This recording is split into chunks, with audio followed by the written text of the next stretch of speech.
Gemini, this is your weekly astrology summary from Astrology Motivation, Born Without Boundaries.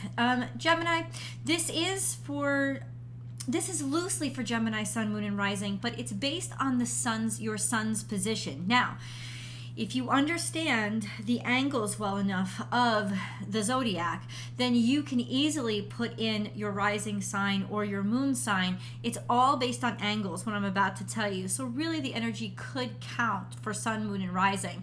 But I'm going to speak on it as from the perspective of Gemini suns, okay? Welcome to your weekly astrology summary. Basically what I'm going to do is talk about the major planetary aspects and transits and how they particularly interact with you, Gemini, and your primary positions.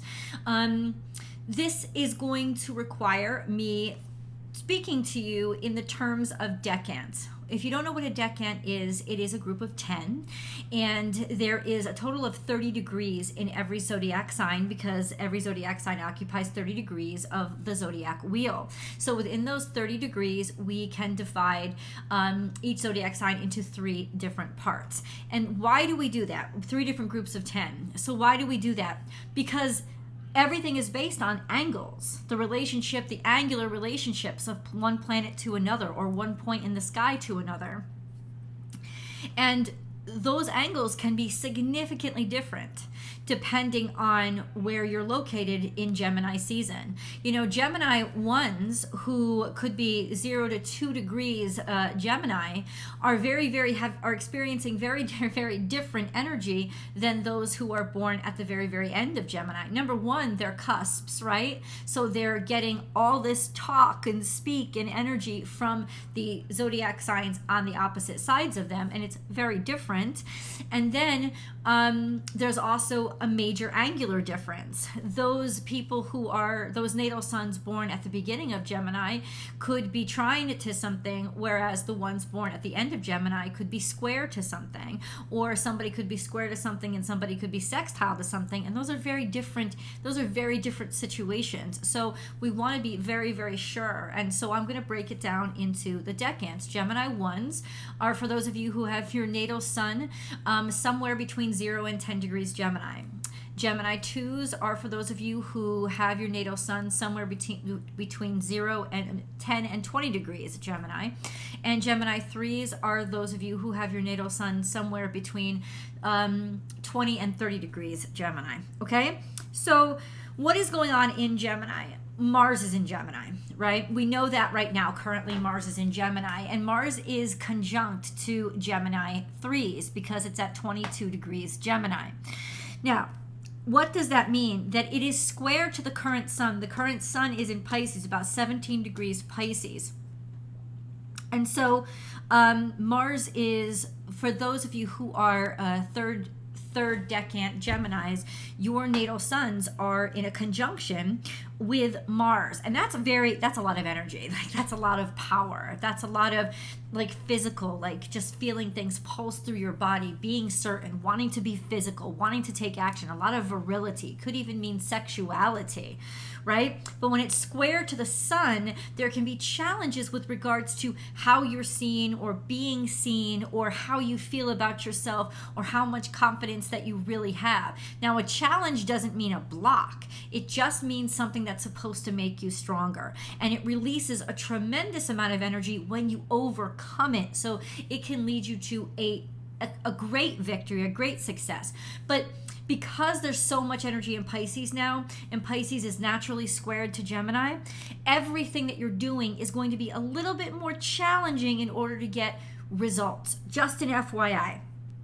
So it says I wrote this stuff down, guys.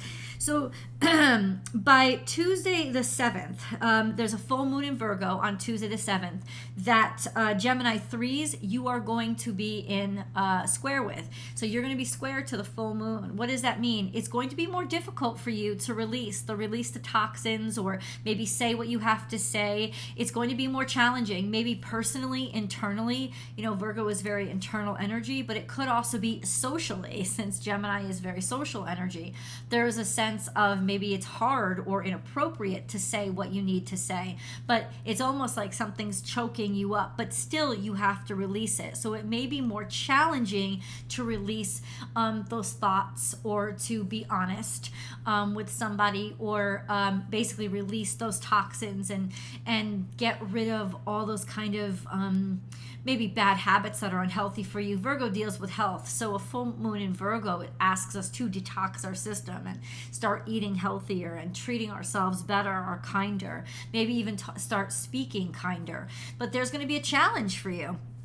And like I said, it could be a social challenge. It could be like what you want to say is not appropriate, but at the same time, it's like, it's the truth though, so you got to say it. So it's going to be challenging for you to release or let go of what you need to let go of. It doesn't mean it's impossible. In fact, it means it's more important for you to do so. FYI, so that's especially Gemini 3s that are going to have that square. See, Gemini 1s aren't in square to the full moon. They're not, so it's easier energy for them. Gemini 3s, you're also, like I said, you're conjunct to Mars, and that's square to Neptune. I mean, that means it's almost like sometimes it's hard to interpret what people mean. Things are a little foggy, things are a little bit unclear, lost in daydreams, maybe having a challenge focusing. There is a sense of ambiguity that is a little bit uncomfortable. And you'll be experiencing this for a bit because Mars has to move away. Neptune certainly isn't going to. So expect that for a couple more weeks. Saturn and Mercury for Gemini 1. So those of you who are born between 0 and 10 degrees Gemini, your natal sun is going to be square to both transits, both major transits this week. The transit of Mercury into Pisces, and then the transit of Saturn into Pisces on March 7th. So what does that mean? Well, Mercury into Pisces is kind of uncomfortable, but basically think about communicating without words, right? Intuition and a psychic energy. But the fact that it's challenging you guys, Gemini 1s, means that people will expect that you knew what they said when they didn't say it. You know, you're going to get a lot of those run-ins with people who are very empathic or emotional, and they just expect that you know what they meant and you didn't. Now, this isn't going to necessarily totally derail you, but it will be frustrating and irritate you a bit. And then when that won't last long, Mercury will kind of speed past you guys in a couple of days, about 3 or 4 days. It'll be, that energy will be clear, but then Saturn will be there, and Saturn is going to stay square to your natal suns for the next year. That's right, through March 1st of 2024, you guys, your natal suns are going to be square to Saturn. And a square to Saturn is difficult energy no matter what. There's a sense of contention with authority, contention with rules, contention with laws, regulations, feeling like you're always strapped in, or there's always one more piece of paperwork that you have to sign. It's like, when is this going to end? You could be dealing with legal issues, right? Arguments or struggles. It doesn't mean you're going to be denied something. It just means that it's almost going to be, you're inundated with it, and it's going to be atypically frustrating, right? Especially with contention with like any kind of legal system, or the an authority figure, maybe even your father figure. There could be just more tension between the two of you that you can't really explain.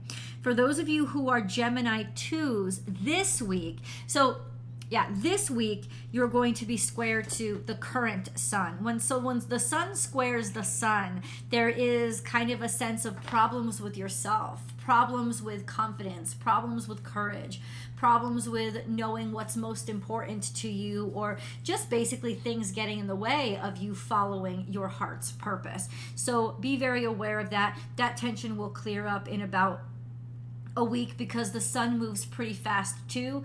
But ultimately, this could be a pretty contentious week for you guys in terms of the astrology.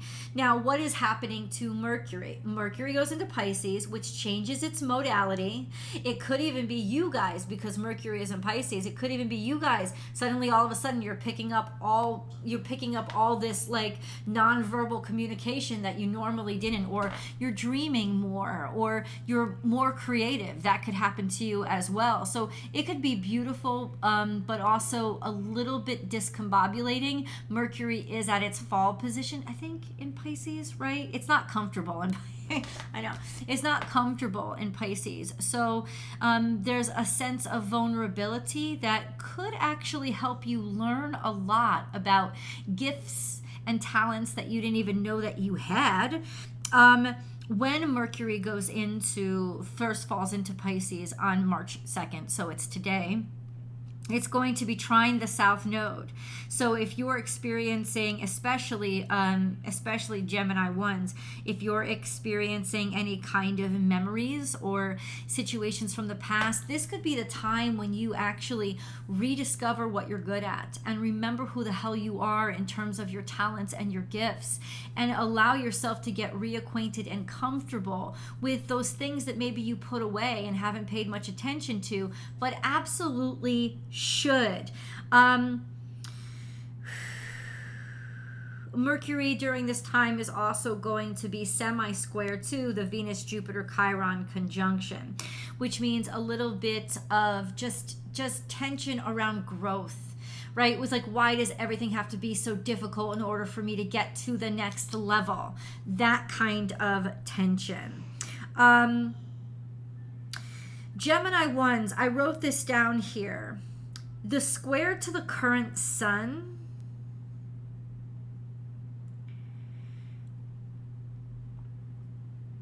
no, but that's Gemini 2s. It may make you question your relationship or your romantic choices, especially since there is a semi-square going on with Venus conjunct Jupiter. This sense of, is this what I really want? Are we on the same page here? Okay. These could also be growing pains, especially in your current relationship. And remember, most of this energy is going to pass. The energy related to Saturn is not going to pass. Saturn is legitimately going to be square, Gemini ones, to your natal sun, like I said, for a year. So that's not going to move quickly. Just like Gemini 3s are dealing with Neptune for quite some time. It kind of just sticks around. The issue is really the beginning, right? It's like when it first comes in. So I think for the next couple of months, it's going to be the most difficult for you, Gemini ones. Saturn will cause the most trouble for you. After a while, it will sort of become your norm and a general theme that you're just going to have to work through over the course of the next year. But I think the initial shock of the challenge is going to hit you definitely next week. Just an FYI. Okay, so for those of you who appreciate this, please give it a thumbs up and subscribe to the channel if you haven't. Please do check out the Born Without Boundaries tarot card readings that happen every single week as well. I used to do an astrology overview before each of the tarot card readings, and then I thought, what am I doing? Doing daily tarots and tarot shorts on astrology motivation. There's no astrology on astrology motivation. It didn't really make sense. So what I'm doing is focusing on astrology here. So you'll get maybe one video a week. Sometimes there's not much going on, so I might just turn it into a short if there's not much going on. But generally speaking, I will give you these overviews once a week for each zodiac sign, so you're kind of in the know about how the current energy is impacting you especially. Please feel free to leave comments below. I always love to know how the energy is impacting you. Let me know if you know. Here's my question to you. who the ruler of your decant is, because even though the ruler of Gemini is Mercury, each decant has its own sub-ruler. So I'd like to know if you know who the ruler of your decant is. And yeah, let's see. I love you guys, and please remember, we have a chance to meet and make memories with each other on May 13th. That's right, I'm having my first live event, and right now I'm running a promo special. You can get 15% off either ticket choice, whether you're going to join me online virtually from anywhere in the world, or you're going to actually come and be in person with me in Austin. You can get that 15% off promo code. Get your tickets now. It only lasts until March 10th. I love you guys, and I'll see you in the videos.